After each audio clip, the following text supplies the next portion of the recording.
Well, good evening, everyone. Welcome to Avoiding Babylon.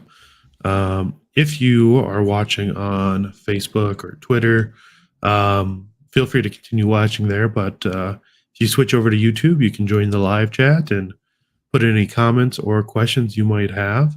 With me tonight is Matthew. Matthew will be talking about his history and involvement in occult beliefs and also how he came to the Catholic Church. So let's welcome Matthew. Thanks for joining me, Hello. Matthew. Yeah, thanks for having me, man. Yeah, it's It's nice great. to meet you. Yeah, you too. Okay, so I guess let's I know a little bit about you from Twitter, but for those who Yeah. who don't follow you on there or anything like that, why don't you just I guess introduce yourself quickly and tell us a little bit about yourself? Yeah, definitely. So, I'm Matt. I'm 27 years old. Just, some Catholic guy from Michigan. Like Rob was saying, I was involved with the occult for the better part of my late teens and early 20s, and eventually converted to the Catholic faith. And my now wife and our daughter were all baptized on Divine Mercy Sunday, Low Sunday of 2018. Or no, 2019. I'm sorry, 2019.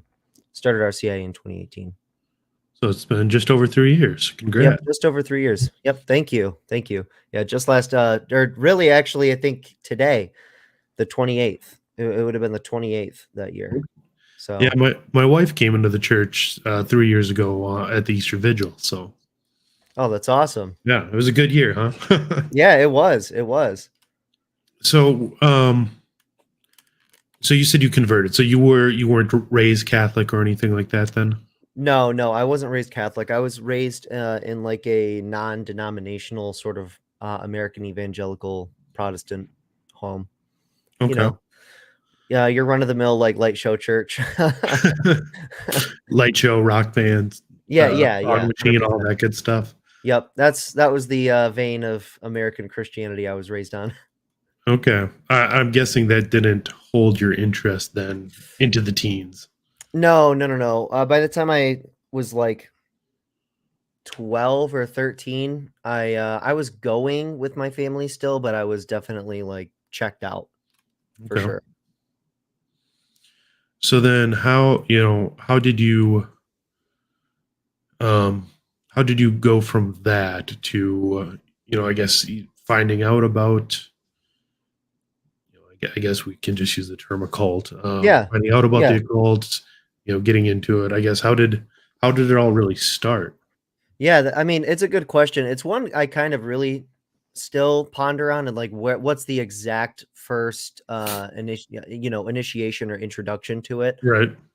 I know that when I was 15 or 16, I spent a lot of time on the internet, and you can find pretty much anything on here. And there were a lot of like Unfortunately. forums for like, I guess like atheistic, that I don't know exactly what the term is, but it's like a form of atheistic Satanism. Yeah, like Levian sort of stuff where they worship their carnal desires Right. and things like that. And I found websites like that, and I kind of adopted, like, I guess, an aesthetic of that. Kind of like the like the cheesy like 80s upside down pentagrams kid. Okay. Like basically turned into that for a while. And then in high school, I had discovered like a philosophy. You may have heard of it. It's called Luciferianism. Hmm. Basically, the idea that it's like a self deification, that life is like a process of self deification, pretty much. That's a really like dumbed down version of it, but it's a form of self worship. And the reason they call themselves Luciferian is they kind of invert the narrative in the garden. So rather than the consumption of the fruit by Adam and Eve, rather Hmm. than the snake tempting them to sin, he was freeing them from bondage, quote unquote. So that's kind of like the, you know, Become their own uh, gods in a sense. yeah, exactly. Because think that's what the serpent says, right? Like, Right. you won't die the death; you'll be like God. Um, so yeah, it's kind of like it's kind of influenced by that, like the name itself. But Luciferian, I mean, you might not use any Luciferian might not use specifically the serpent or the devil as um their avatar, if that makes sense, like the embodiment of their personal philosophy on it. They might use Mhm. somebody like Prometheus from the Greek myths, for example, like any sort of like a rebellious liberator, quote unquote, sort of figure they might Okay. use for the same purpose. Now, I guess looking back on that time, as a Catholic now, Yeah. can you like do you see any I guess supernatural or like preternatural things that may have been influencing you at the time? I mean, I'm sure there was, probably in ways that I don't quite understand. My wife and I, we underwent like not an exorcism, but what do they call it? A deliverance ministry, Okay. through a priest, through a local priest. And I know that emotional experiences aren't exactly reliable, is the thing. But I can Right. tell you that I felt much different after undergoing that. Um, like kind of like a weight had been lifted off my shoulders, sort of thing. Um, and I noticed, I don't know, I noticed a lot of behavioral changes as well. So it's I would argue that it's probable that we were undergoing some sort of like oppression, or maybe even like obsession. Mhm. But conclusively speaking, I wouldn't be able to pinpoint exactly what was going on. I mean, I was doing when I went from Luciferian to there was a pipeline, right? So I went from Luciferian to like delving into sort of like this Wiccan sort of ceremonial natural worship, I suppose, is the way I would label that. Okay. And that eventually led me, like, I knew about Crowley when that was going on. I did a portion of my senior exit project on his life. But I didn't I at least didn't consider myself a Thelemite at that time. But I knew about him. And it wasn't until later that I had realized that Wicca itself was actually influenced by um his religion of Thelema. So like in Wicca, they call it the Wiccan Reed, not the Wiccan Creed, but it's end ye harm none, do what thou wilt. And the law in Thelema is do what thou wilt shall be the whole of the law. Love is the law, love under will. So you can see the parallels there, obviously. And the Okay. guy who created Wicca, Andrew Gardner, I believe was his name. I know his last name was Gardner. Um, he ran in the same occult circles as Crowley as well. If I remember correctly, he was in Ordo Templi Orientis with him, but I could be wrong about that. So don't quote me on that. But I know they ran the same circles, especially the Golden Dawn. The Golden Dawn was the big like what would you say, like the eccentric esoteric types in the UK at the time would have all been a part of that. McGregor Okay. Mathers, those types of folks. That was kind of the vein of Kabbalism that Crowley grew out of, and he kind of his involvement with that group was kind of like a big point of contention. I don't really want to go all into it just because we could be here for hours talking about that Right. stuff. You guys can Google it if you guys are interested in that stuff. Just Google it. Um, but be forewarned, he lived a pretty disturbing life, and it didn't end very good for him. I mean, he started out in his young adulthood with a big inheritance, and through like the abuse of drugs and traveling all over the world and mountaineering expeditions, he basically ran through all of it, and he died penniless. He died penniless. And he was rich, we're like very rich. There's also rumors that he apparently may have been like part of MI6 and worked as a spy for Winston Churchill. Crowley. Yeah, yeah. Okay. So, where there's the occult, there is the federal government. I'm just going to let everybody know that too. So Thelema is the philosophy, I guess, that you were mostly involved in, correct? Yeah, yeah. For most of your time. Once I started to identify myself as that was the consistent identifier for roughly like 4 to 5 out of 7 of those years. Okay. 'Cause I was involved with the occult in total of about 7 years. And yeah, 4 or 5 of those I was a Thelemite. What so you briefly touched on the, I guess you said, the law of Thelema. Yeah. Can you go into that a little further? Yeah. So I believe I believe it was in 1906 that it happened. So Crowley had just married this woman from the UK, and a few months prior to this marriage had been living in a house.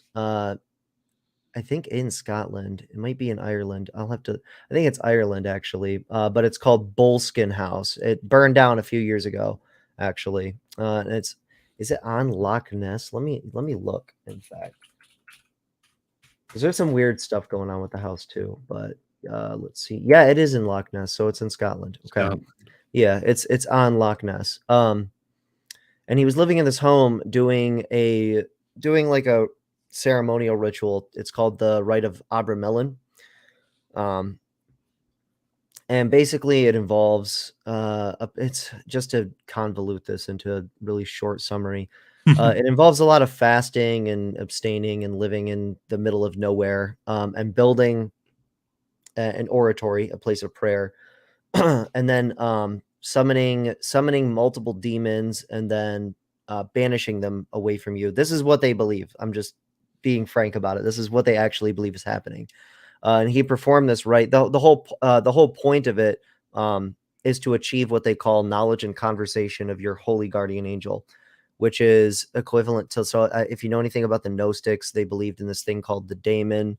We call it demon now. The daemon is like this higher version of themselves, like something they're supposed to aspire to. It's this. That's because that's what gnosis is knowledge, right? That's direct knowledge, like infused knowledge, essentially. Um, so that's kind of what the whole point of that rite was to achieve this knowledge and conversation, quote unquote, of what they refer to as a holy guardian angel, which is going to be really important for the coming conversation as well. And then he married a woman, and they went to Cairo, Egypt. And in Cairo, she claimed to have these visions, and he was doing this like automatic writing ritual in their hotel room, and claimed to have been possessed by a spirit called Iwaz or Ivaz. I really don't know how to pronounce it. It's spelled Aiwass, and he claims that it's some incarnation of Horus and Lucifer and a bunch of other crazy stuff. And the sketching of it looks like one of those aliens from the movies as well, which is super weird because this was in 1906. And then she claimed to have these visions, and they went to the what is it, the Museum of Natural History. They went to this museum in Cairo, this really famous museum, and found this stele, which is like a what do they call it? It's like a bas relief, Okay. basically. It's like a bas relief, and they're these ceremonial bas reliefs that tell the story of this ancient priest, this ancient Egyptian priest called Ankh of Nakansu. And he went into this whole thing about, oh, I must be reincarnated as I must be this reincarnation of this Egyptian priest. It's a lot of like really crazy stuff, but essentially this entire experience culminated in him writing through the influence of this being he called Awaz, writing this book that he titled Liber al Vel Legis, the Book of the Law. And this book is this allegorical, poetic, but also literal uh, cosmological mythology. Like it's really weird. It's supposed to tell the story of the creation of the universe, mankind's place in that creation, Mhm. and what the aim of the person is to be, and then the summarization of the entire thing. It's contained in there, like the saying itself, but the summarization of the entire point of the book would be, do what thou wilt shall be the whole of the law, love is the law, love under will. And where he got the word Thelema, because that's what the word Thelema means, is will, is in the Koine Greek manuscripts, the agony in the Garden of Gethsemane. Mhm. When Christ uses the words "Thy will be done," the Greek word for that is Thelema, Thy will. Okay. So that's where he got it from. Just kind of adding to the creep factor a little bit on that.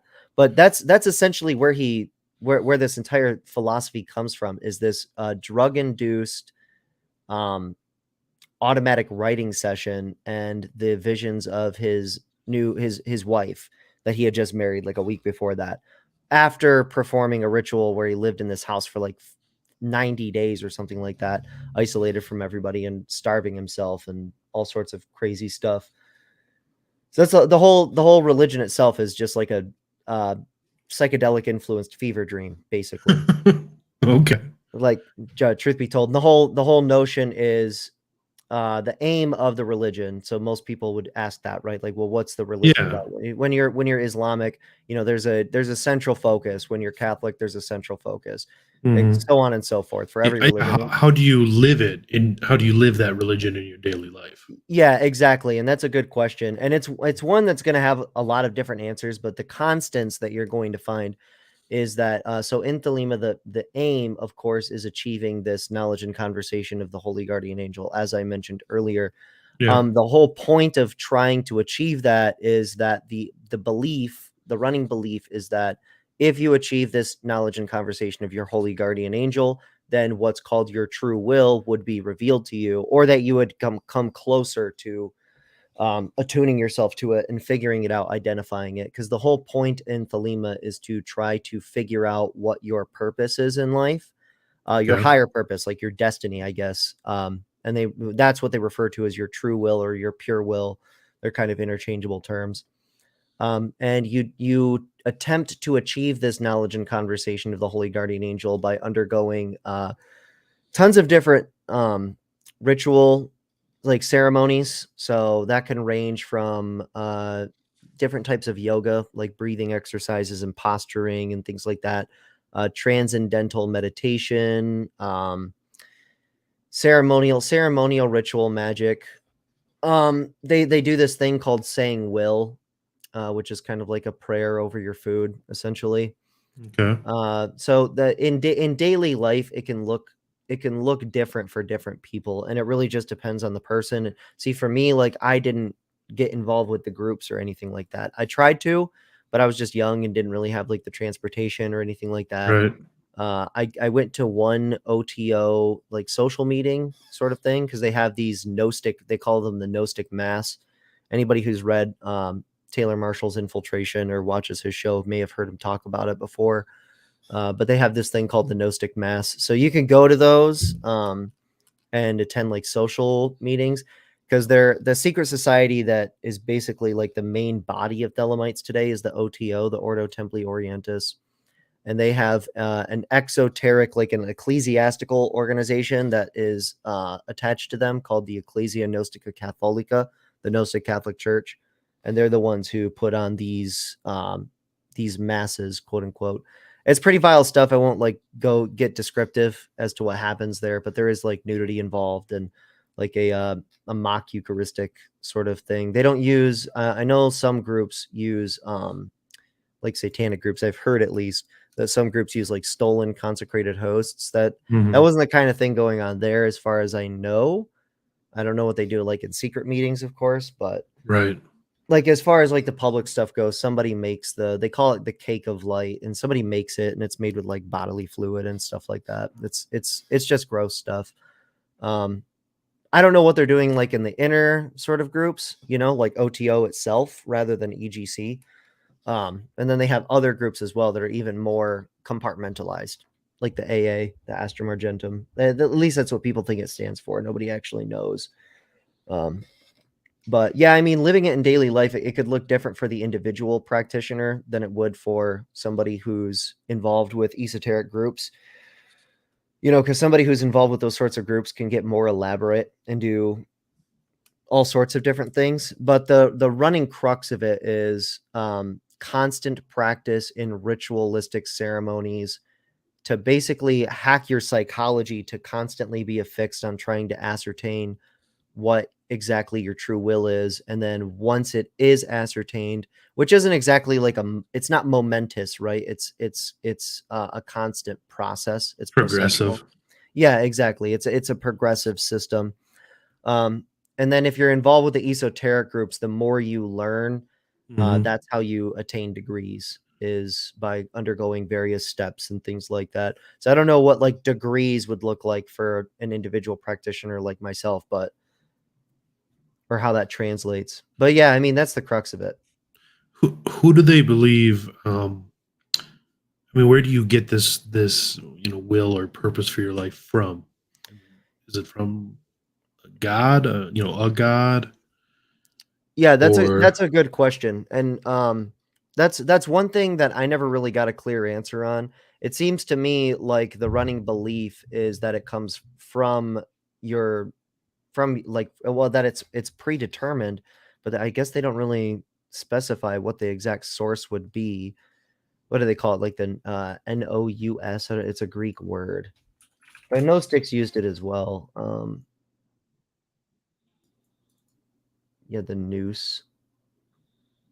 I don't know what if I don't know if that's like the Eastern equivalent of the logos or what that is, but okay? yeah, like this underlying intellect that apparently we all have some share of, according to them.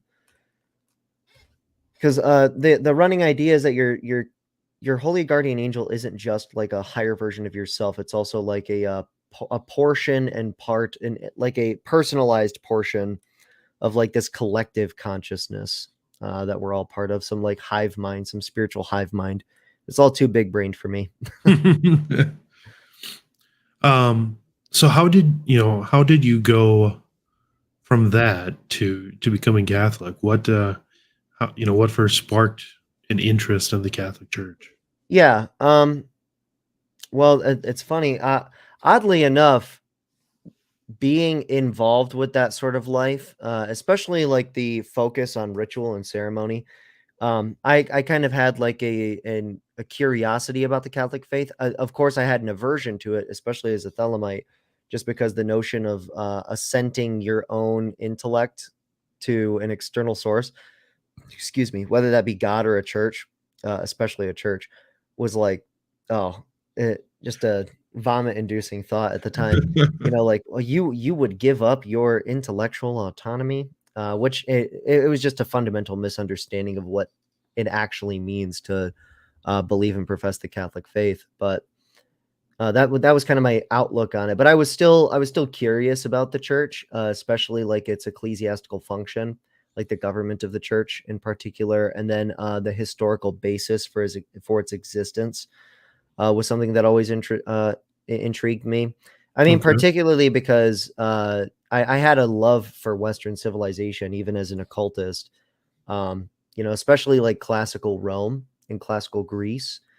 Uh, but I also had to acknowledge intellectually that civilization didn't exactly end with classical Rome or classical Greece. I mean, it continued through the Middle Ages, quite gloriously, in fact. And so that aspect of it also intrigued me. And then, like there's always the like stereotypical stuff that draws people in, stuff about like the Knights Templar and uh, you know, Saints Bones and stuff like that. Yeah. Right. Like incorruptibles. Like the idea of incorruptibles intrigued me for years before I was a Catholic, just because I had followed channels that weren't Christians that still were like, yeah, they don't know. We have no explanation for this.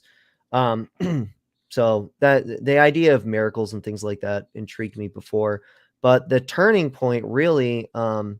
So I was in the right wing before I was Catholic, and I was part of these Discord groups, and people would go in there and debate about all sorts of stuff: Yeah. politics, religion, philosophy. And I was in a voice chat while a few people were debating over religion. It was like a Mormon guy, a Catholic guy, and I think like That a Norse pagan dude or something like that. Like sounds like a some sort setup of to a joke. yeah, it really does. It really does. And it kind of got out of control. So I just, in order to try to keep the conversation fruitful, I was like, well, why don't you guys, each of you try to convert me to your religion? Because at this point I considered myself an occultist, but I wasn't really doing much in terms of practice anymore. And I had already become disillusioned in the first place. So I What was were kind of in you what this were you disillusioned with? just I just wasn't getting results. Like I just wasn't getting Okay. what I was looking for out of it. Like the whole thing in Thelema was that, well, I want to find out what my destiny is and live that out, right? And see, the thing is as a Catholic, I don't really believe in destiny. So to me, like, destiny is something that doesn't really exist. God has a will, and there's a plan, and you have a part in that plan. But nothing is inevitable except your birth, your death, and judgment. So because the idea that there is some, like, sort of inevitable path I'm supposed to take, and I just got to figure out what it is. Like, it's, to me, that's it. I realize now it's a wild goose chase. You're chasing a goose that doesn't. It's not real. Yeah. Like, it's Schrodinger's goose. Yeah, it's you're never gonna find it. So that was one of the things, is I wasn't getting results. I didn't feel like I was on that path, because the whole Mhm. idea is that life is this alchemical journey of self-actualization, that you're going to figure out, you're going to go through a process, and you're going to figure out what it is you're supposed to do in this world, and your behavior and life is going to align with it. And when that wasn't happening, I I didn't know what to think anymore, and I didn't have answers. There were things, to me, it seemed clear that there was more than the material, certainly, and that the universe isn't just like an accident. I'm unconvinced that something this complex and this perfectly functional would just happen on accident, like it's some nuclear accident or something. It doesn't make sense to me. Okay, look, I don't know, but when this debate happened, the Catholic guy in particular, he knew the answers to questions that nobody had ever given me answers for before. Like, he's the one who introduced me to the argument of the first mover, to the argument from contingency, from the argument from teleology. So he basically introduced me to the 5 ways. Okay. And then he was like, well, you sound like you're interested. Would you be willing to join another Discord, and you can just lurk in there? And if you want to talk and engage, you can. And if not, you don't have to. And I was like, yeah, sure. So I joined this Discord group. It was called Ex Cathedra, I believe. Let me see, because I'm still in it. Yeah, Ex Cathedra. And it was this old, traditional sort of Discord group where Catholics and Eastern Orthodox and Protestants would get together, and they would discuss apologetics and philosophy and theology Mhm. with each other. And they would also host debates and stuff like that too. But I kind of just lurked in there for a few months and was just reading some of the stuff people posted in there, and reading articles people cited in their arguments and stuff like that. I sat in with my mic muted for some debates and listened to some people. And over time, I began to just get more and more convinced that there was just something more about this whole Catholic thing than I had ever been introduced to in the first place. Because all I knew about Catholics, right, was like what you see on TV and in the news. And I may have met some people who were raised Catholic who didn't really live their faith out Yeah. in the past. Um, so, I had never been to mass or anything like that. Um, yeah, I don't even think before then, I don't even think I ever really had a conversation with a Catholic. And so here I am in this Catholic Discord group reading a bunch of Catholics and Protestants and Eastern Orthodox talk about theology, talk about history, and they know their stuff. Like, they know things that I never had heard about. I had never heard about before. Like the early church fathers. I was introduced to that very early on. Um, so to me, because one of the big problems for me growing up as a non-denominational Christian is I would ask things like, well, where did the Bible come from? And then of course, they would tell me like, oh, well, it was written by, this portion was written by Moses, and this portion was written by the prophets. This Mhm. portion was written by Matthew, Mark, Luke, and John. This portion was written by St. Paul. And then I was like, okay, but like, why these books, Well, and yeah. why not this book and that book that I heard about? And nobody could give me a good answer for things like that. And then, like, the problem of evil, that nobody was ever able to really give me a good answer about that, which still is like, I think Aquinas says that that's probably the best argument against the Christian faith, is the problem of evil. So it's a tough Mhm. one in the first place. So I know it's a large ask. But at least the church has given me some, what I see as a pretty reasonable explanation for the problem of evil. So like being introduced to those things for the first time got me very curious, and it was really clear to me that there was something more to the Catholic faith than I had been introduced to or aware of prior. And so I kind of just reached out in the group, was like, hey, like, I want to talk to somebody one-on-one because I'm curious about all this and I'm not quite sure what to do with the curiosity. And I spoke to this guy who called himself Deus Volt and Chill. And he's probably the best guy I could have got. He was super smart. He really knew his faith. He knew his faith very well, and it was very clear that he took it extremely seriously. And I told him my story, and I showed him my battle scar. Yeah. And he offered me some reassuring words first and foremost, and then we got into a phone call, and I talked to him for maybe 2 to 3 hours. And at the end of it, he pointed out to me, he was like, okay, so, because he's just straight up asked me, like, are you open to converting and joining the church? And I said, yeah, I mean, if this stuff is true, then I mean, what Then else you'd would have I to. do? Like, yeah, like what else would I do? Just ignore it, Right. So he asked me if I was open to converting, which of course I said yes. And then he sent me some videos on how to do an examination of conscience and on an act of contrition. And then he urged me to get documentation of my baptism as soon as possible and try to get to confession. Hmm. Um, and then the last thing he said to me that I can remember at least was, "Oh, also find a church that holds traditional Latin mass, and I would recommend you go there."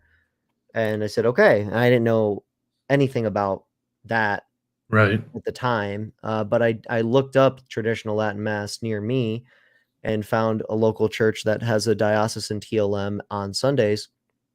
And I didn't go for a while, but like about a month later, my wife went. She went to the TLM before I did while I was at work one day, and she came back and she was like, "Oh, you've got to go. It's amazing. You have to see it for yourself." Um, and so I think maybe 2 to 3 weeks after that, I went as well. Hmm. That was my first mass. It was the 21st Sunday after Pentecost, um, which I didn't know at the time that's what it was. I didn't know for like another 7 or 8 months that was the actual mass that was my first mass. Right. And the epistle during that mass is St. Paul's letter to, what is it? The Ephesians, I believe. It's the verse where he's talking about we wrestle not against flesh and blood, but principalities and powers of the air, which I thought was very strange when I figured it out that was the epistle reading at my first mass. So we went there, and I remember when the procession started, I saw the priest, and I just like I couldn't look at him. I don't quite know how to explain it still, but it was like I was just so intimidated by his presence, almost fearful, but also like in a state of awe, just because in a word, I thought he was beautiful. Like really, I thought it was a very beautiful thing. Um, and I could just tell, like, man, he just really gives off the air of authority. Like there was something about that. Um, and incense was something I was used to using. I used frankincense when I was, doing rituals and stuff as a Thelemite. So I was Hmm. very familiar with the scent, which I think kind of had a part to do with it, is that familiarity. But and then the mass started, and the ordinary began, the Kyrie, and from there it was I just kind of lost myself because I didn't really know what was going on, and I wasn't trying to follow in the book because I had never been to any mass before, or really any sort of like high church or Right. medium church even. There was never any semblance of liturgy in my childhood.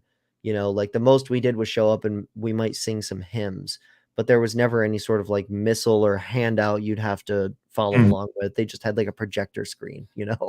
So I wasn't, Couple of which rock it, songs, a sermon, a couple more rock songs. yeah, exactly. But the thing is, though, is it worked in my favor because not being worried about where we were in the mass, I had the chance to just like a baby just Just get immersed. experiencing the world for the first time, Right. and just get the front row seat to the mystery. And the the chief thought that I went home with that day was all of those rituals that I've tried to do and have been a part of are nothing more than an empty mockery of this. Cheap imitation. Yeah, it's like the great value version, you know, and which is an insight. I'm not necessarily sure if it's from me or not, to be honest with you. I don't like to claim things are of supernatural origin unless I have clear, definable proof. I don't want to tell people like, oh, God told me Yeah, that, you know. that can be a dangerous path. Yeah, exactly. So I try to steer clear of that. So I'm not sure if it was if it was a consolation from my own psychology, or in my psyche rather, or if that was God telling me like, hey, like, this is what you've been looking for this whole time. You just didn't know it. Which really, I think that is kind of what was happening in some sense as well. And I remember thinking that, though, like, yeah, everything I've been doing is just this cheap imitation of this. And I was instantly hooked. Like, I knew, I was like, okay, so I need to be going to this. I want to figure out what this is. Like, what are they doing there? Because I had heard about the Eucharist and, you know, things like this, but I didn't quite understand exactly what it was Catholics believed about it. Yep. Going to mass that day, it definitely became clear to me, like, okay, like, that's the most important thing here. Um, is what they're doing with that. Like, I could tell that that was the central focus. And oddly enough, in Thelema, like, you know, like I mentioned earlier, the Ecclesia Gnostica Catholica, they have their own mock Eucharist, like they call it the Eucharist. Mhm. Um, of course, their understanding of it is totally skewed, different than ours. But so I knew that communion was important even before I was a Christian. Um, and then even other religions do it as well. So, and then going to mass, it was just very intuitive, you know what I mean? Um, I kind of I could kind of tell, like, okay, so all of the smells and bells are surrounding that object there. That was kind of my mindset about it at the time, right? And then I joined RCIA and I started listening to a bunch of lectures and talks and homilies on the Sensus Fidelium YouTube page, and which I learned a lot more there than I learned in RCIA. That's not to say that my RCIA director did a bad job, because she didn't. But we were the only traditionalists. My wife and I were the only traditionalists in RCIA, so we kind of had to seek our Outside sources. education about it. Yeah, exactly. Like, we had to seek our education about tradition from not the diocese, unfortunately. Not Mhm. and our diocese is traditional friendly. Our bishop celebrates the TLM. So, I mean, you know, it's not like it's not here. It's just not in this, you know, we're not in the same, we're a little marginalized. Yeah. Wherever we're found, you At least know. in your diocese, it's not from bad faith or anything like that. It's just It's yeah, we're just in the yeah. minority. We're Mhm. just in the minority, and that's just a matter of the facts, unfortunately. But it's not that the information is there, you know? Like, I Oh, was yeah. lucky enough to where I made a lot of really good friends that I'm still really close with at the TLM, and they taught me a lot of stuff. I've been given so many books. Oh my gosh. Like, seriously, I think half the books that I have in my house, all on a bookshelf in my living room, are probably all gifts, and maybe 85% of them are Catholic related. Yeah, that's one thing I've noticed. Faithful Catholics have no problem giving books away. Oh, yeah. Oh, yeah. Yeah. I've amassed a small library because my Catholic friends won't stop giving me books. I don't know if I'll ever finish them. um, so not that I want to make this a ordinary form, Novus Ordo versus traditional Yeah. Latin Yeah, Mass no. thing, but you mentioned how important the everything surrounding the Eucharist was to that first experience for you. Yeah. Oh, yeah. I guess have you experienced a Novus Ordo Mass?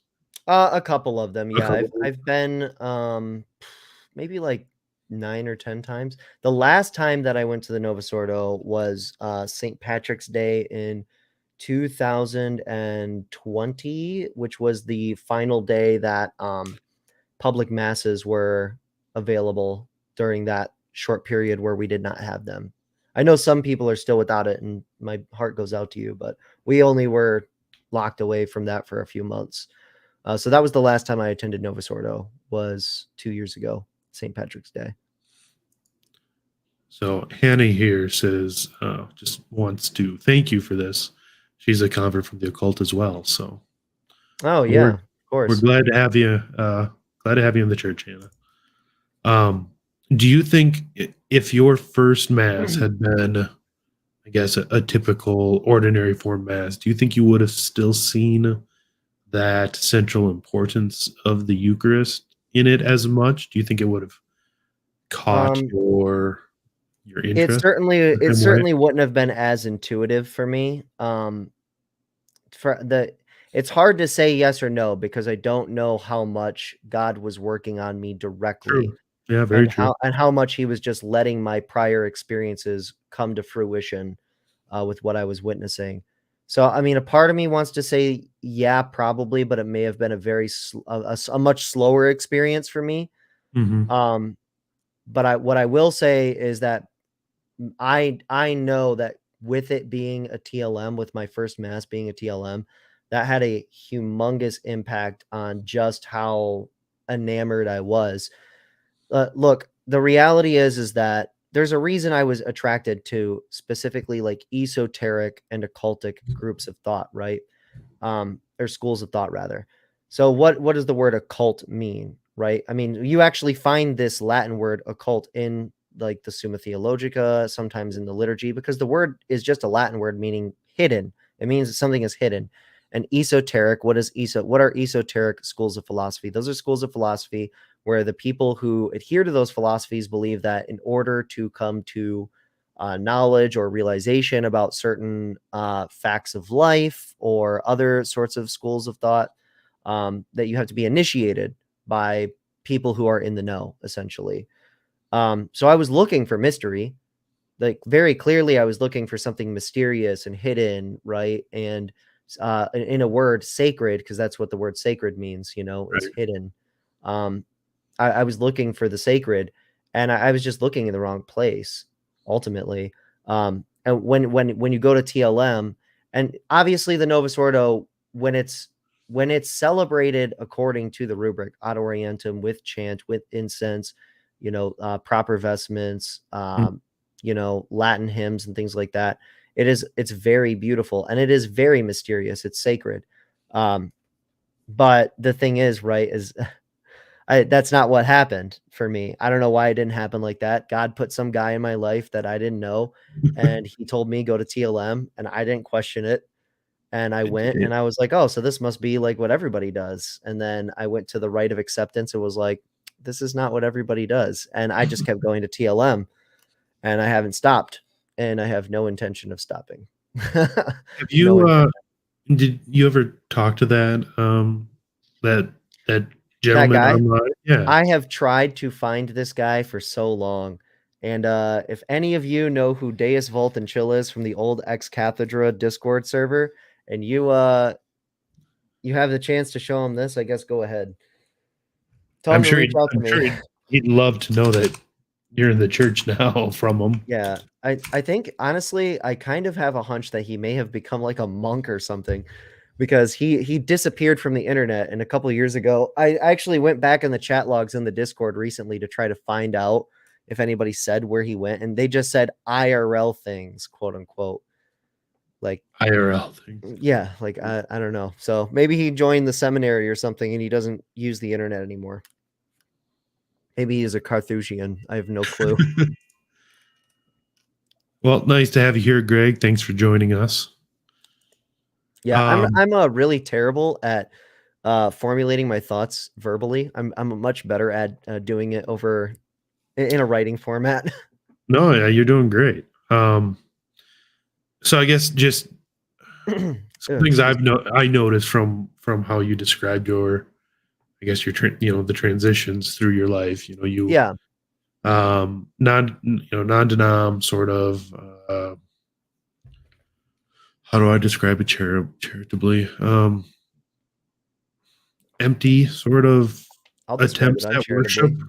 Well, Yeah. Oh, definitely empty. yeah, Uh, at least from my point of view, it seems that way. yeah, it's all very externalized. Yeah, There's very little internal contemplation happening for the most part. It's very emotionally charged. it all plays on your emotions, not on your intellect or will. Yeah. Yeah, So which is you the go main from problem. that to as when you're a teenager to, like you said, you got into like a sort of Levian Satanism, Yeah, like Luciferianism, the worship of my self, right? carnal desires and impulses were the central focus of life. And as a teenager, that's like, oh, that just matches up so That's naturally. right. But so you eventually that must have felt empty to you as well too. Oh yeah. So then you started looking for something deeper, and of course, deeper from that part of the occult moves you into the sort of Gnostic, sort of esoteric realms like Thelema. Then, Yeah, definitely. That's a pretty good summarization of how it occurred. Moved away from my childhood beliefs into something pretty much the opposite of that, and right? then finally getting actually curious about the paranormal and life after death, and the origins of mankind and the universe, getting interested in answers for that for myself, and then so on and so forth. Here I am now. Funny how it happened. So one thing that kind of, I guess, is intriguing to me, a lot of the rituals, in a sense, almost the liturgical practices that you mentioned of Thelema, Yeah. seem to be things that just a lot of secular, maybe new age leaning type people do in their daily lives today without maybe realizing their Yeah, occult origins. I would say in some sense, certainly. It really depends on the person. Because I used to run new age circles in my area. I went to a metaphysical church, is what they call it, for a while too, which is a very hippie Unitarian sort of thing. Um, and yeah, I mean, I would say some of them definitely are. Um, Particularly, I mean, really, like most of the new age stuff is more like what this are you familiar with the spiritualist movement of the late 19th century? A little bit from what I've heard of, from like Jeremiah Bannister and other Yeah, folks on YouTube. like seances and Mhm. Ouija boards and tarot readings and things of that sort. That's in my experience, that's what a lot of the new agey people kind of do, is that sort of thing. Like Okay. this very folkish style of quote unquote magic. Where they're trying to tap into some supernatural source, and you ask that for favor by doing these different actions and incantations and things of that sort. Whereas the brand of occultism I was more involved with was this the way I like to describe it is like psychological hacking. Like you're doing rituals to hack your brain, Okay. basically. I mean, it's we're sensible creatures. We know this as Catholics, that's why we have sacraments, because God is communicating a higher truth and higher grace to us through our senses, through things that we can actually understand and experience. And in Thelema, there's a kind of similar line of thinking where you do chanting and burn incense and wear robes, um, and things like that, to align yourself mentally with the action that you're taking. And of course, the action you're taking is you're trying to figure out what your true will is through knowledge and conversation of the holy guardian angel. So you basically, all of your actions that you do, including like things like I mentioned earlier, like their prayers over their meals, saying will, doing different rituals through the day for different purposes, doing yoga. We did one in particular called Liber Resh, where you wake up at sunrise and you perform an act of solar worship, and then at the hour of noon, it's a lot like the liturgical hours, for instance. Yeah. Um, you do it at noon, and then again at sunset, and then again at midnight. You're just doing all of these things to try to align yourself, to hack yourself. Sounds a lot like the whole mindfulness type movement. Yes, yeah, that's there's a lot of, because that sort of thinking is very Eastern philosophy, like yoga, Hinduism, sort of transcendental meditation, things like that. Centering That's kind type of the prayer. yeah, exactly. That's the kind of field that comes from, the whole mindfulness, you know. Hmm. There's nothing wrong with being mindful of your surroundings or your state in life, but the type of mindfulness they're talking about isn't that. So what are your thoughts on those, on like the practice of yoga or, centering type prayer when Christians and even Catholics try to do it, try to say it's okay? I think there's a reason the bishop gives his power of exorcism to a particular priest, and that most of those priests say not to do that. I think there's a reason for that. Yeah, you're talking about the people that have the most direct experience with the demonic. They step on the battlefield with laced up boots and boxing gloves on to punch the devil in the face using the grace of God. And if they say not to do it, I'm not going to do it. For those people who are aware that the exorcists warn people about the dangers of that sort of practice, and they disregard that, I don't know anything that could even help those people. It's beyond my pay grade. I'll pray for you. I don't know. Don't do it. It's bad. So where was, I guess, where was your wife throughout, all these transitions? Yeah. How did were you the one bringing her along? Was she kind of pushing you towards it? How did that interaction kind of play out? Yeah. It was something we kind of went through alone together, if that makes sense. Where both of us had like a her experience was very different than mine. Okay. But there definitely was some push from me at first. And she wasn't exactly happy about that when I first said, like, yeah, I think I'm going to become a Catholic. And we had a pretty long conversation about it. Excuse me. She eventually started getting curious as to why I was curious.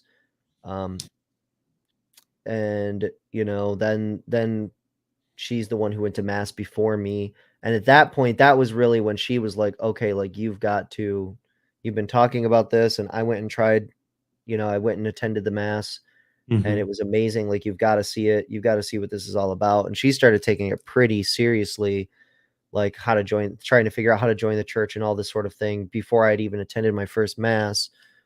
So, at first it was kind of like a point of contention between us, and we weren't married at the time. Is the thing. We had a child, but we were not married. So we considered ourselves a family. And I think if we would have taken marriage seriously as an institution at that time, we likely would have gotten a natural marriage, a civil marriage. But because we didn't take marriage seriously until we were Catholic, we obviously got married into the church. And that was last October. So it was kind of like a point of contention for us at first.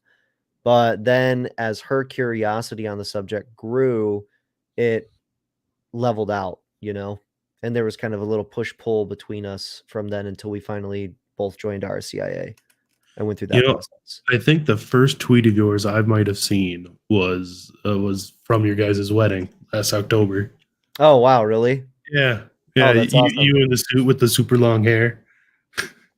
I had very long hair. Yeah, very, very long hair. I was going for the Aragorn look, and I kind of miss my long hair, but we'll see if it makes a return in a couple of years. Well, I haven't decided yet. Well, you have a couple years, right? Yeah. And if I decide not to later, I can just cut it. So yeah, that's true. What would you, at this point, what would you say to, well, I mean, your younger self or, someone else who was, in that position you were, what would you say to them as a Catholic, to spark their interest, to pull them out of it? What was it that Deus Volta and Chill said to you that really sparked the whole thing? You're more a dog than a man. That's what he said. That's what I would say too. You're more a dog than a man. Yeah, when you live life on your every whim and impulse, you're not a man. You're an animal. Animals run on instinct. Man runs on intellect. Not everybody who thinks they're running on intellect actually is either. And I'm not the smartest guy out there, far from, but Yeah, intellect and intelligence are two different things. Yeah, no, definitely. I if I had something to say to my former self, that's what it would be. Is you think you're smarter than you are. You're going through the Lake Woebegone effect right now. Okay, um, you need to slow it down, and you need to consider the consequences of your thoughts and actions. Because even actions you don't take, even the actions you only take in your mind, they still have consequences. Otherwise, lust wouldn't be a sin. Yeah. So, yeah, slow it down. Slow it down. You don't know what you're getting into. um, does anyone in the chat have any questions for Matthew on either? Not that we want to talk too much about actual occult beliefs and practices, that sort of. Yeah, be curiosity. careful about searching it up. I mean, if you're just reading it to try to ascertain what it is these people believe in an effort to, like, especially if you're into apologetics and stuff like that, in an effort to try to frame rebuttals to their cosmology and their philosophy, their moral philosophy in particular, just be careful, because this stuff is, the guys who wrote this stuff were not dumb.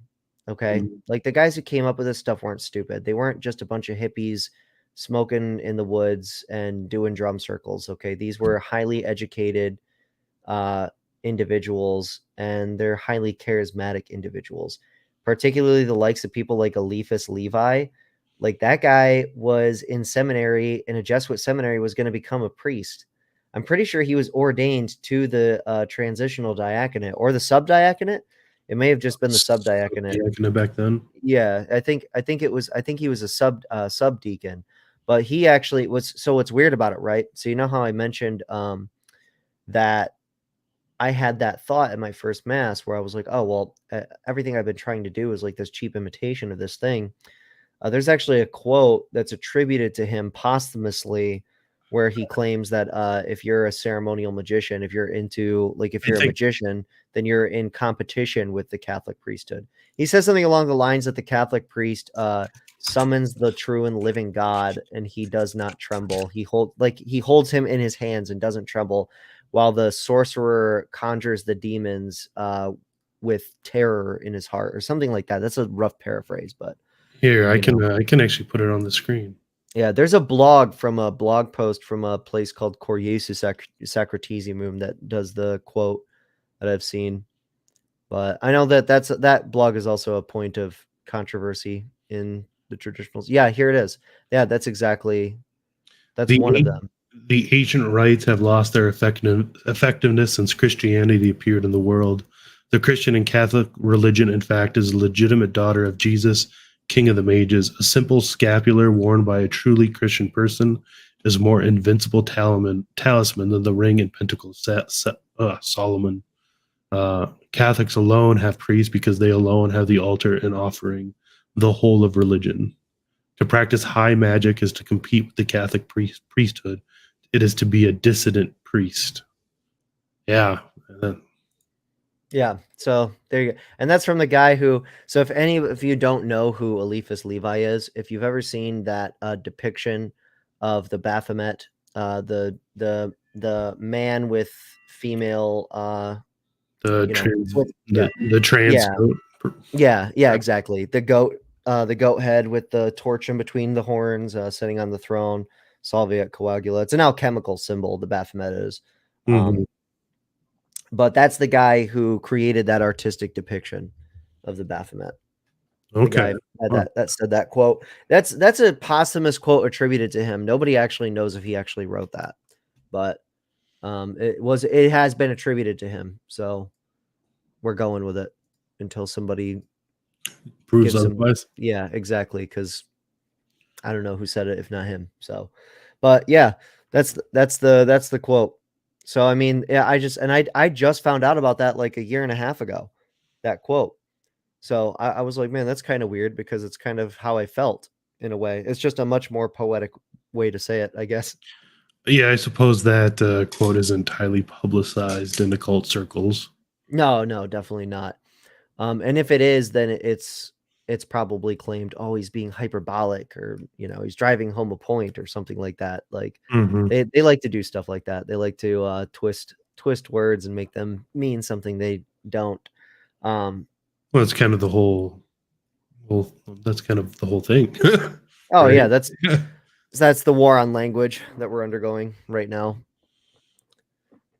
But yeah, I mean, like just using that quote as an example, like you could be researching this stuff and find yourself in in a state of empathy for these sorts of beliefs. Like, oh, I can see Mhm. where they're coming from, and that's how it starts, right? Like that guy was in a Jesuit seminary, okay, in the 1800s in France. It Like, but before the Jesuits yeah, like these became guys modern were. Jesuits. This guy was educated in seminary on theology and morals to a degree that the vast majority of priests today, much to our chagrin, they don't get that kind of education for the Mhm. most part. I mean, like this was a top of the line seminary he was going to. He was getting the whole book. All right. And even this guy was, and that was before he was an occultist. I mean, he left the seminary and left the church to pursue an occultic practice and to be a socialist as well. Uh, France was weird at the time. But so I mean, if somebody that educated in their faith can become that deeply entrenched in this, then you can too. And don't think that you can't, because you can. And that epistle from that first mass, Ephesians 6. I mean, I think that's a great example. We're not, uh, we're not just fighting against ourselves or other people here. We're fighting against powers and principalities. So you got to be Yeah, careful. the demons are a lot smarter than all of us. Okay, they know everything. Not everything the same way not the same way God does, but you get what I mean. They They have infused knowledge. Yeah, exactly. Like they know all of your little buttons. Okay, they Mhm. know how to. They see you. They see what you do. They know what you're thinking for the most part. At least they can guess. They know so much that they can guess really good at what you're thinking, and most of the time they're right. Yeah, exorcists will say that they can't know your thoughts, but they can read, your body language so well that they Yeah, more or less do know what you're probably thinking. and if you have a particular demon that is bothering you, for instance, like if you keep indulging in a certain sin, you're inviting, by doing that, you're inviting a specific demon into your life. First of all, the more you indulge in habitual sin like that, the better that demon is going to get to know you. He's going to get to know your habits. He's going to get to know, well, what state of mind is this person in when they're committing this sin? How is he behaving when he's committing this sin? What's going on around him, like in his family life, at his job, whatever, when he's committing this sin. And the more you do it, the more they're going to know about you. It's like it's war. It is war. When you're in a fight, you're watching your opponent, you're seeing what your opponent does, and you're reacting. You're reacting preemptively a lot of the times. You're doing preemptive actions. You're anticipating the only way to win a fight is to anticipate your opponent's movements and to counteract them before they happen. That's the way you win. Whether it's a gunfight or a fist fight or a fight for your soul, you have to anticipate your enemy's movements, and you have to counteract the movements before they occur. And if you can't counteract them before they occur, then you better be doing damage control, or you're going to lose. It's that simple. And the demons know that. They know how to fight, especially this war. And with the way things are today, I mean, like it's easy. It's so easy. Like it's easy to yell at each other over the internet and Mhm. be uncharitable and make statements against other people. What is the quote from the gospel? He who calls his brother a fool. What is it, like? You say Raka, you're guilty of the hellfire. Isn't Raka, you fool, or something like that? Yeah, I can't remember what it means. But yeah, he who lashes out at his neighbor, for instance, is basically what that is, unjustly. It's easy with the internet to indulge in other sins too, not just wrath. And lust is definitely the number one. I mean, look at the way even advertisements, like even commercials, are not safe anymore. No, Like kids everything. safe. What's that? Kids movies aren't safe. No, not at all. I had to have that conversation with my mom recently. Like, yeah, be careful what you let Aurora watch, because we don't, unless Alana and I vet it, we don't know what's in there, and we don't want to expose her to something that might mess her mind up, or culture. Oh, okay. Do you feel that the culture grooms kids with the occult, like Harry Potter and mindfulness meditation exercises in school? The Harry Potter thing, I know, is a big controversy in traditional circles. Yeah, I don't know if you want to delve into that or not. I'd be interested to hear your opinion on it. My opinion on it is that anything that's adjacent to like magic and uses anything with witches in it and stuff like that could potentially be dangerous. I think that's probably why Harry Potter is so problematic. Why people who get possessed oftentimes have. I'm wording this incorrectly, but I've heard exorcists say they've had plenty of cases where it's been involved. Basically, is what I'm getting at. I'm Probably sure as a way to pique curiosity. I think anybody who doesn't have a properly formed conscience shouldn't read fantasy. It's that simple. That's it. So is the culture grooming kids with it? Probably only because we no longer have properly formed conscience. So I think that's the main problem with Harry Potter is we have a lot of kids and parents as well who don't have properly formed consciences, and so they catch on to they hyper focus on the witches and the witchcraft and the magic rather than like the motif of good versus evil. Mhm. To them, it becomes more about the fantasy than the trope, if that makes sense. Now, the mindfulness and meditation in school, yeah, that's 100% grooming. That's like what if I was in a public school and I was a public school teacher? I was like, all right, kids, we're gonna pray the rosary. What would happen to me? I'd get fired. Instantly. I'd be fired. But that's meditation. The rosary is a form of meditation. So That sort of stuff happens in Catholic schools too. yeah. Anyone watch the video from last week? No, I didn't. What were they doing? Like some sort of Eastern meditation sort of thing? No. I mean, I have a good friend who was a Catholic school teacher. He was. I had him on last week talking about his experiences as a Catholic school teacher, and in the end, he was basically fired for teaching the Catholic faith. I've heard of stuff like that. With problems like that. We're looking into homeschooling next year just because Catholic school is very expensive. And I don't make enough money for it. I don't make enough money. Not yet. Maybe soon. We'll see. But and then plus I don't like the fact that I mean they do a really good job at the school she goes to. All Mhm. things considered, in my opinion. And she's made leaps and bounds, but I don't like the fact that they only go to mass once a week at school when mass is happening like 30 feet away from the classroom every Every day. morning, like, come on now. The kids can't be at mass. There's like 4 boomers at daily mass. They can deal. Yeah, daily mass, man. It always seems to be at a time where only those who are retired can attend daily, unfortunately. Yeah, I know. That's why I'm a feudalist. And we won't get in all that. That's for a different video, different day. Yeah. Yep. Um, Yeah, life should revolve around the liturgy, not my job. isn't that the truth?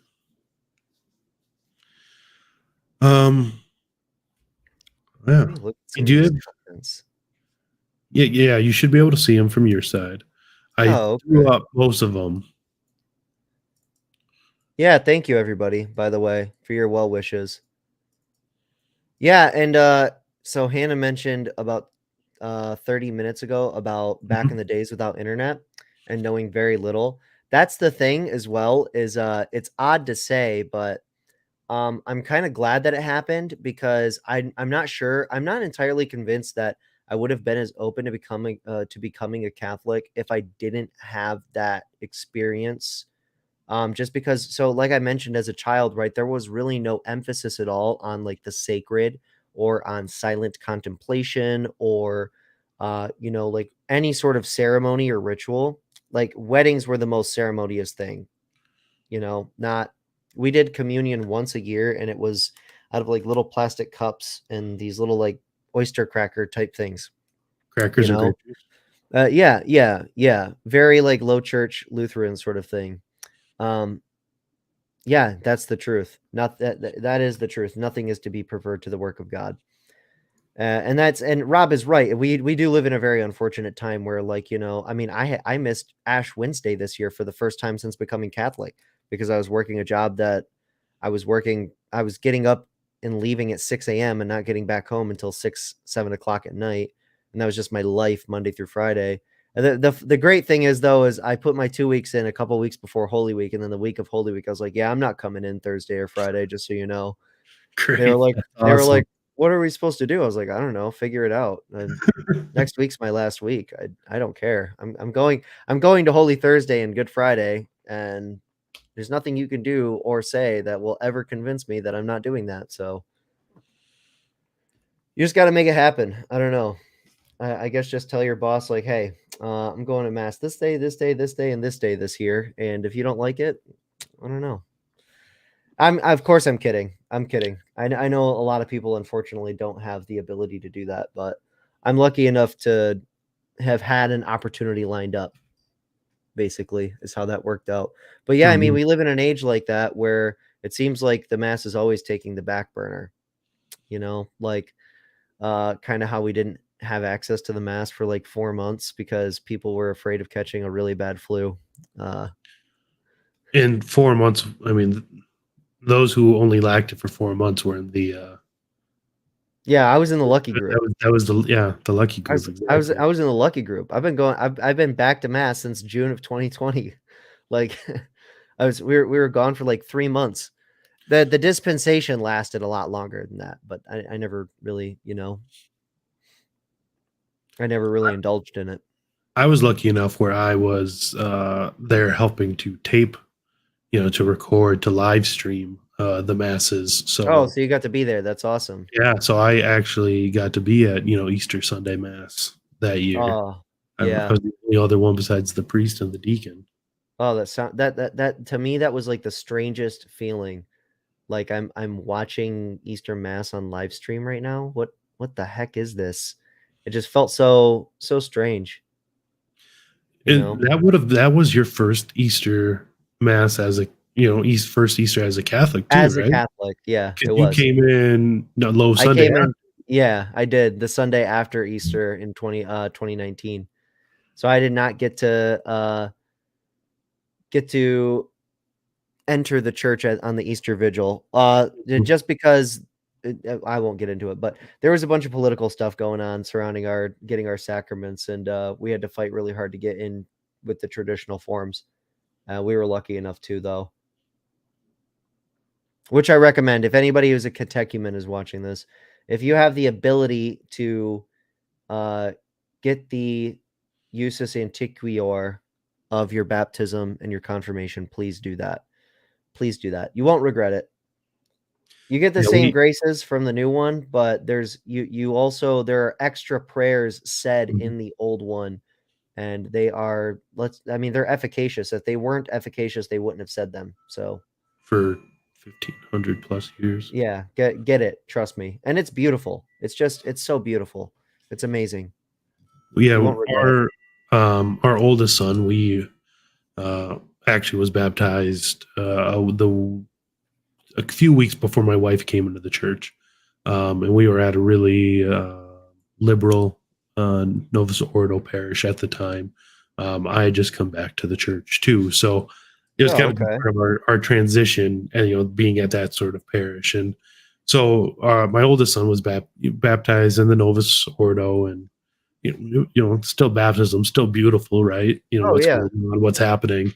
But then our youngest son, who is about 1.5 now, we had we had baptized in the in the traditional rite. It was actually our priest's second traditional baptism that he had ever done. So, Oh, but wow. yeah, he had the first was, I think, his niece, his Oh, little that's niece. awesome.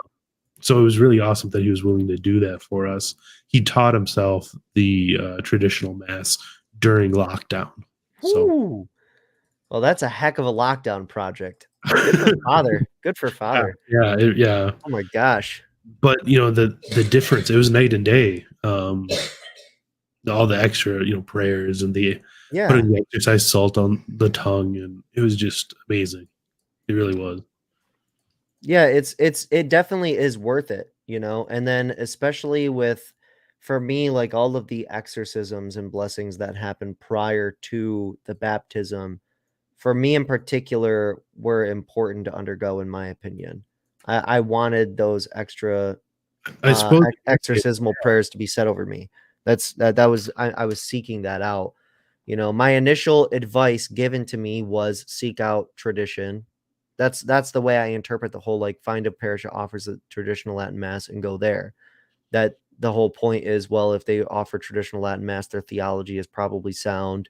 They probably actually go through the blessing for their water rather than just putting water in there and just saying some nonchalant prayer and waving your hand over it like you don't mean anything, like it still works, but it's just, is it as efficacious? Is it as precise? So in a war, we're fighting war. That's what St. Paul tells us. We are fighting. We wrestle not, like this, it's a fight. Okay. So in a fight, if you're not precise, if your opponent is more precise than you, he's going to do more damage than you. It's that simple. And if you're not precise, if you're not specific, then you're not as efficacious of a warrior. That's the way I see it. Like our mindset, in my opinion, especially as lay people, needs to be a warrior mindset. It needs to be a mindset based on fighting specifically, is until we're dead, because that's when the fighting stops. And then you figure out if you did really good or really bad. Hopefully better. Hopefully you did more good than bad. Yeah, we've lost the crusading spirit, if you will. Judith says sacraments were weakened by design. Devil doesn't want his enemy. Christ's church is a strong bastion. Spiritual warfare. I think there definitely is something to that. Particularly, like, I mean, you look at baptism, that's one, and then another one is confession. And for me, this is one that hits really close to home. So I went to confession last week, and when the priest went to give me absolution, he did the usual, like God the Father of mercies, and then he said, through the ministry of his church, may God grant you pardon and peace and absolve you. He didn't say I absolve I you. absolve you that's the form or the matter, I believe, Mhm. actually, for the sacrament of reconciliation. Thomas Aquinas claims ego te absolvo is the minimum. So they don't even have to do the sign of the cross. They can just No, say, I absolve you. And that's it. That's all that's needed for it. Then he didn't say, I absolve you. And I I didn't really even realize it had happened till I was out of the confessional. And then I was like, wait, he didn't say I absolve you. So I had to go the next day to confession. And you look at the traditional prayer for confession, the traditional prayers of absolution, the yeah, ones that surround the ego te absolvo, that precede and proceed, before and after. And you read those and you realize just how much more the priest is commanding. He's commanding, like, all bonds and censures be lifted from you. So any sort of, like, excommunication that he has the faculty to remove from you is removed by him saying that. There's just go read them. I mean, if you're lucky like me, I own a Weller copy of the Rituale Romanum, then you can just go read it and see for yourself just how much more is being said in traditional confession. Like, it's a and lot more. you can read that. You can read the Rituale Romanum on the FSSP's IMAS app. Yeah. Yeah. Yeah. Well, You it's can find available them for online free for to free. everyone. Yeah, you can find a PDF online. Just look up Rituale Romanum 1961 PDF, 1963 PDF. You'll find them. Hmm. I think the one I have is 63, the Weller copy. Not to I guess this is a somewhat off subject, but talking about the sacraments and the new versions or whatnot. Yeah. We just had a priest last week come to give my dad last rites. My dad's declined a lot recently. I'm really Still sorry to alive. hear that. It's okay. But we had a priest come to give last rites. He's a local priest, retired, but filling in for the pastor of the local parish who's out sick. Yeah. So he shows up in cargo pants and a t-shirt, which it's your day off. Okay, still was a bad sign. Oh, yeah, that um, doesn't instill much confidence. doesn't no, it doesn't. But so he comes in, and I've never seen last rites or extreme unction performed Yeah. on anyone in any form, old or new.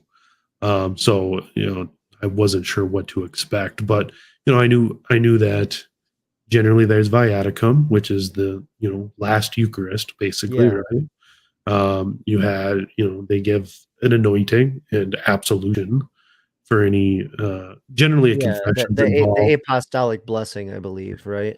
So Or is that for that's when you usually, can't make confession?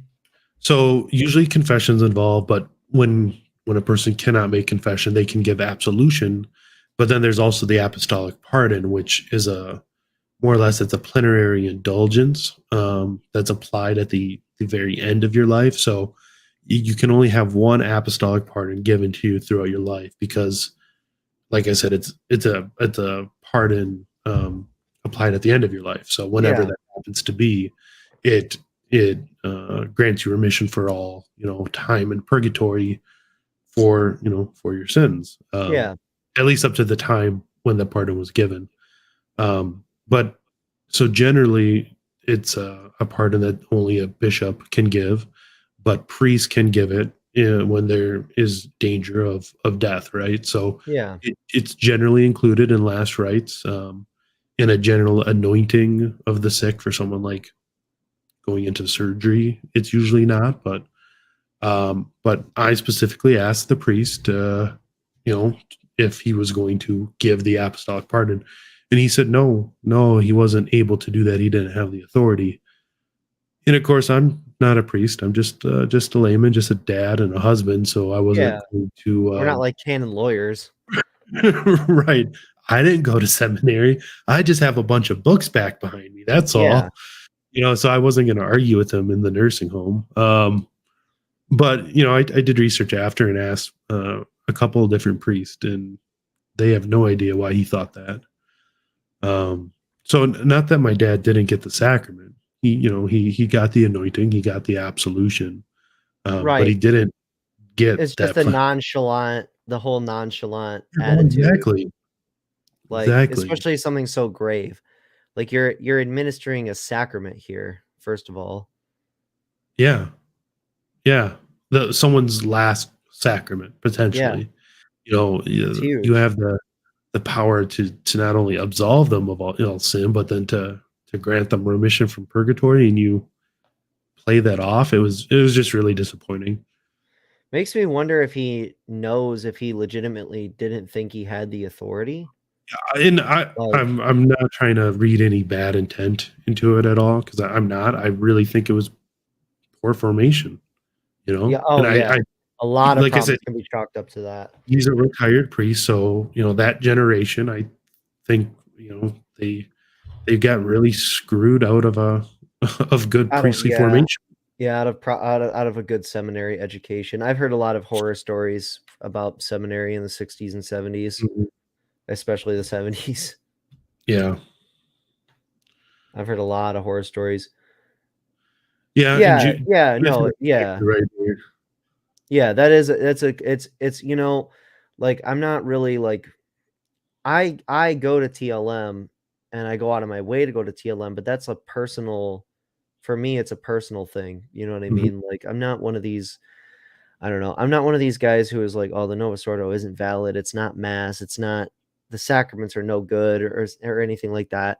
I kind of take the Kwasniewski sort of position that I think that the traditional, not only the traditional mass, but the traditional way that the sacraments were performed, the traditional calendar as well. I believe they're superior. And in that, and what I mean by superior is I think they do their job better. That doesn't mean that they have more grace available. You don't have any more grace available in an extraordinary baptism than you do an ordinary baptism. You don't have any more grace available to you Mhm. when you receive the Eucharist. Like, that'd be heresy for me to say that. But um, I do think that they are more efficacious tools. You know, like you can dig a hole with a stick, or you can dig one with a shovel. You can dig the same hole with both of those tools. One of them is just a better tool, is a more efficient tool. Is a more efficient tool, you know. And for me personally, the traditional sacraments and the traditional mass, um, they're more efficient tools for me. They make, for me, they make living my faith uh not even easier, but because it's not easy to live as a Catholic at all. But it makes it better. It's a better experience for me, and it makes it easier for me to understand and to pass that understanding on to my daughter, which is, as a father, of course, is like my number one thing in life. That's my state in life, is to raise Catholic children and to Yep. lead my spouse to heaven. And I can't do that if I don't have an efficient tool to do that with. Or maybe I can, but I don't think I could. Well, just like how you mentioned how efficacious the Latin Mass was in your Yeah. first experience of it, that's the same way as it is for a child. Oh yeah, yeah, exactly. Because I really was like a child. I had no Mhm. experience with mass at all, whether Novus Ordo or traditional. I had minimum experience with Catholicism. I wouldn't really call lurking in a Catholic Discord for 6 months experience with Catholicism. You know what I mean? So I had very limited experience with Catholicism, and it, to me, witnessing that, it was blatant. It was very blatant, you know, in its aim. You know, well, I knew what was happening was a sacred action, and I didn't need to know the specifics to know that at all. I've Yeah. come to learn the specifics. You know, like I always tell people, in terms of being a Catholic, like the liturgy was my first love. Um, you know, so I it's something that I study. If people are interested in trying to figure it out, then I would read the book Nothing Superfluous by, I believe, Father Jackson, FSSP, if I remember correctly. Yeah. Otherwise, I don't know if you've seen this one. Is it Treasure and Tradition by chance? Oh Yeah. yeah. Yeah, that's a very, very good one. Yes. Yes, that's a beautiful one as well. And honestly, really good for kids too. Oh yeah. Oh yeah. Yeah, the art in there is awesome. They have tons of really great information. They break everything down, you know. So I that's a love very pleasant one. how it compares it. That book especially compares it to the temple liturgy. Yeah. Yep. Exactly. Yeah, that one's very good in particular for that, in fact, because they have the visual aids as well. Hmm. So yeah, the liturgy was kind of like my first love. So, and it's the thing that keeps me going on this whole thing, you know, because I do get asked by people, you know, like how can you like, you know, do how can you be a Catholic when all this is happening, blah blah blah, and that's happening, and this happened, and blah blah blah.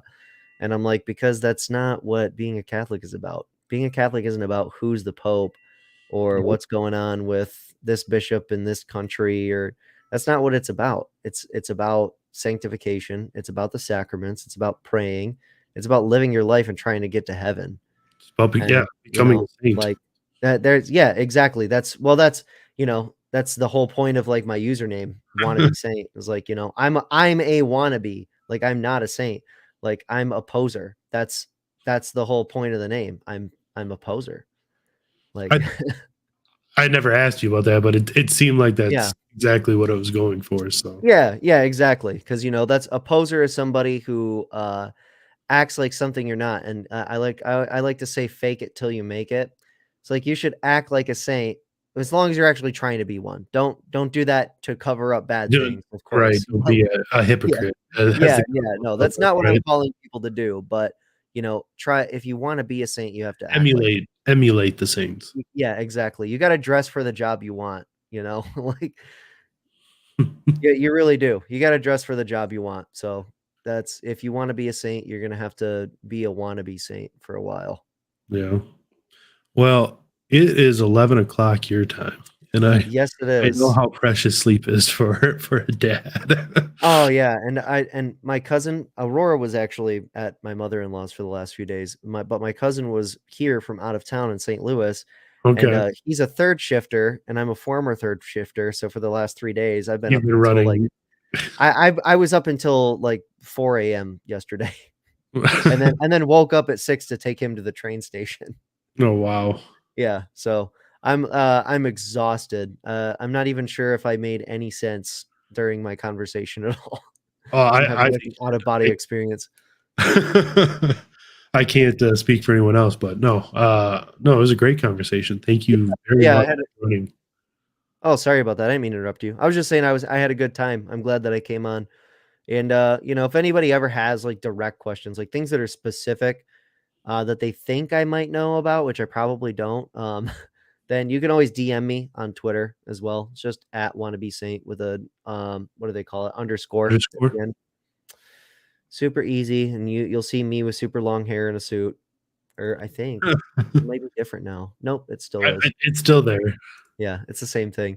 Yeah, you can't it's the same mug. It's the same mug. So, yeah, if you ever have any questions or you're like, "Oh, I know somebody who's involved with this and I'd like prayers for them," just let me know. I'll do it.